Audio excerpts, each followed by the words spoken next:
प्रधानमंत्री नरेंद्र मोदी ने जबलपुर के डुमना एयर टर्मिनल के नए भवन का लोकार्पण वर्चुअली किया है। प्रधानमंत्री नरेंद्र मोदी ने देश के 16 एयरपोर्ट का लोकार्पण और शिलान्यास किया।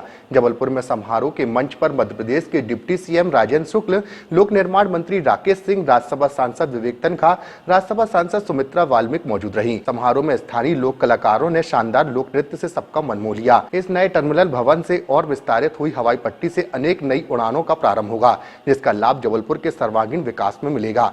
इस दौरान पीडब्ल्यूडी मंत्री राकेश सिंह ने कहा कि प्रधानमंत्री नरेंद्र मोदी केंद्रीय नागर विमान मंत्री ज्योतिरादित्य सिंधिया के प्रति आभार व्यक्त करते हुए कहा कि जबलपुर एयरपोर्ट की आधुनिकीकरण केवल जबलपुर ही नहीं तो सारे महाकौशल वासियों के लिए यह गर्व का क्षण है। हम विकास का नया अध्याय लिखने जा रहे हैं और इस नए टर्मिनल भवन से और विस्तारित हुई हवाई पट्टी से अनेक नई उड़ानों का प्रारंभ होगा। राज्यसभा सांसद विवेक कृष्ण तन्खा ने कहा कि डुमना एयरपोर्ट की नई टर्मिनल बिल्डिंग का लोकार्पण जबलपुर के लिए बड़ी सौगात है। इससे शहर ही नहीं बल्कि आसपास के अंचलों को भी राहत मिलेगी। इस सौगात के पीछे 35 वर्षों से ज्यादा समय तक किया गया संघर्ष, हित और सामूहिक प्रयास भी शामिल हैं। आज जबलपुर को और महाकौशल क्षेत्र को और मध्य प्रदेश को बहुत बड़ी सौगात मिली है।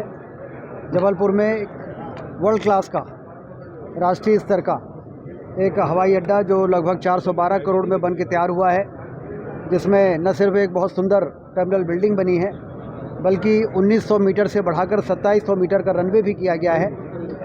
ये इस क्षेत्र के आर्थिक तरक्की में मील का पत्थर साबित होगा।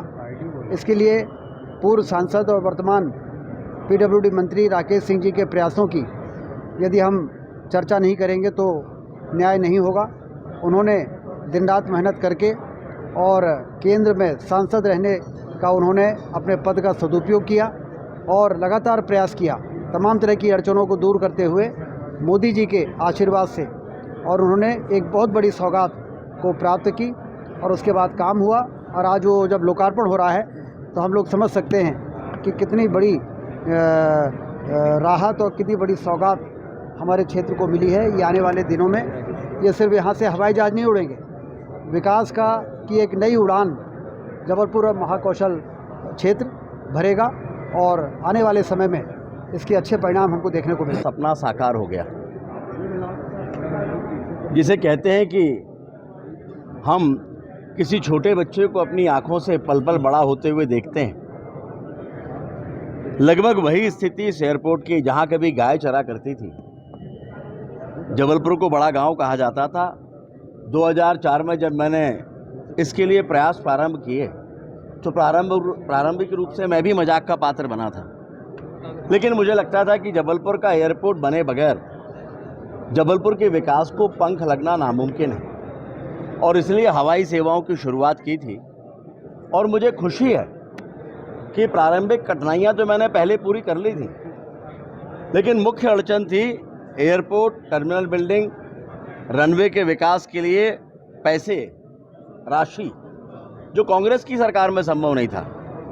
जैसे ही माननीय मोदी जी प्रधानमंत्री बने, इस परियोजना को जैसे पंख मिल गए और उसके बाद तेजी से कार्य शुरू हुआ। मध्य प्रदेश की हर पल की ताजा खबरों व हमसे जुड़े रहने के लिए हमारे YouTube चैनल को लाइक व शेयर और सब्सक्राइब करें, ताकि हम आपको हर खबर आप तक पहुंचा सकें। जुड़े रहने के लिए धन्यवाद।